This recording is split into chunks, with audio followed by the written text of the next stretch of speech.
An attorney shedding more light on the liquidation process. This long-standing business establishment temporarily closed. I'm Carla Palmer. I'll tell you why coming up in the Bahamas tonight. And a Bahamian musical legend has died. The Bahamas tonight, the National Report starts now.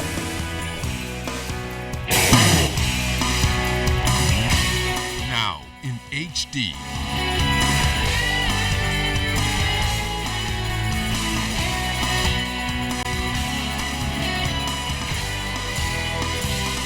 ZNS Network presents The Bahamas Tonight.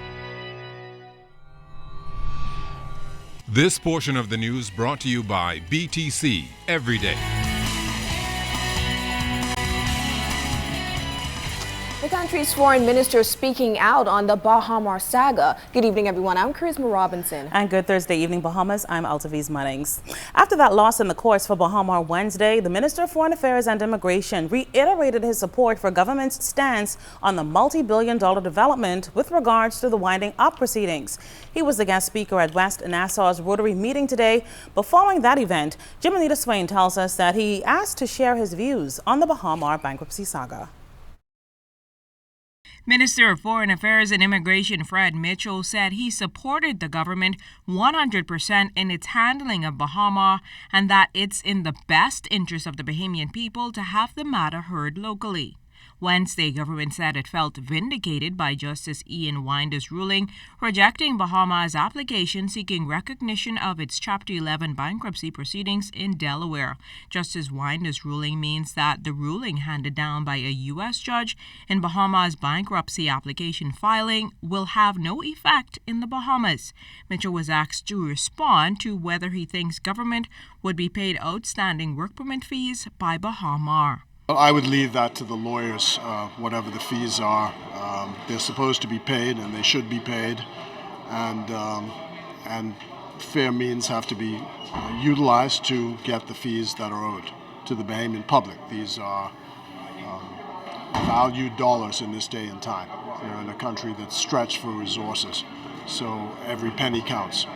He went on to say that he did not think it would have a negative effect when it comes to investing and conducting business in the Bahamas. Mitchell said there are also issues that need to be addressed with Bahama employees. So I think we need to have detailed conversations with them about why this is in their best interest and how the government is working assiduously to make sure that the resort can open, that it can open as quickly as possible, and that people start making money and income to feed their families. That's the only interest I think any government has, and I think we move forward.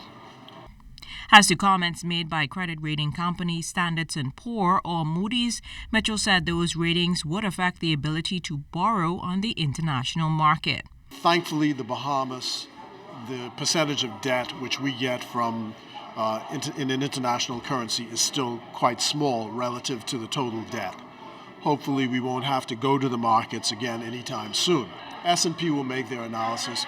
No, I don't think in the short term or the long term that that's going to adversely impact investment in the Bahamas. It remains to be seen the next step of what will unfold in this ongoing Bahamas saga. Jiminita Swain, ZNS Network News. Thanks so much, Jimmy. In just over a week, the hearing for the liquidation or winding up of some 14 companies that make up the $3.5 billion Bahama resort will take place in the Supreme Court. Fern Carey sat down with an attorney to find out what it means for all parties involved. As efforts continue to bring a speedy resolution to the Bahamas bankruptcy case, the parties involved in the matter will head to court on July 31st for the scheduled hearing of the liquidation or winding up of the multi-billion-dollar resort. Attorney Ramona Farquharson Seymour noted that a matter like this is usually heard within 6 months to a year, although she claimed it could drag on longer if the other side appeals. She explained what the liquidation or winding up process entails. It's meaning that you're taking all of the assets, be it the monies, the fixtures, the fittings, all of the assets, even debts that may be owed to the company. You're taking all of that and you are liquidating it. You're trying to put it in a cash format in order to dispense and pay creditors and pay those who are owed. On Wednesday, Supreme Court Justice Ian Winder dismissed Bahamas' application seeking to have Chapter 11 bankruptcy proceedings now underway in a U.S. court recognized in the Bahamas. She explained how the court's ruling will impact the winding up process. Then we are proceeding under the understanding that Bahama, or the company that encompasses Bahama, is able to be wound up.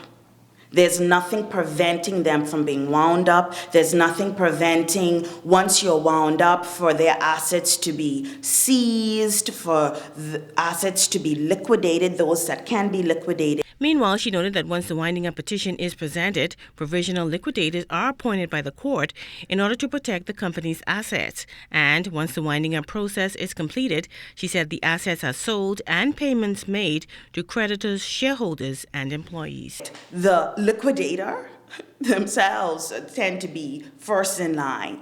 And then after that, then you look at secured creditors. You would look at employees. If there are, let's say, salaries outstanding, then you would look at those persons. They tend to have high priority. For Nkiri, ZNS Network News. Well, following yesterday's court ruling rejecting Bahamas' bankruptcy application, resort officials issued a statement saying they respect Justice Winder's ruling and look forward to understanding his reasoning, but they're disappointed.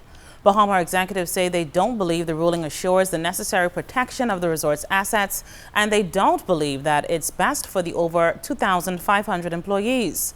Bahama officials note that the stay granted by the U.S. Bankruptcy Court remains in effect and takes on increased importance in light of this ruling, as all parties must still address that prohibition of the exercise of remedies.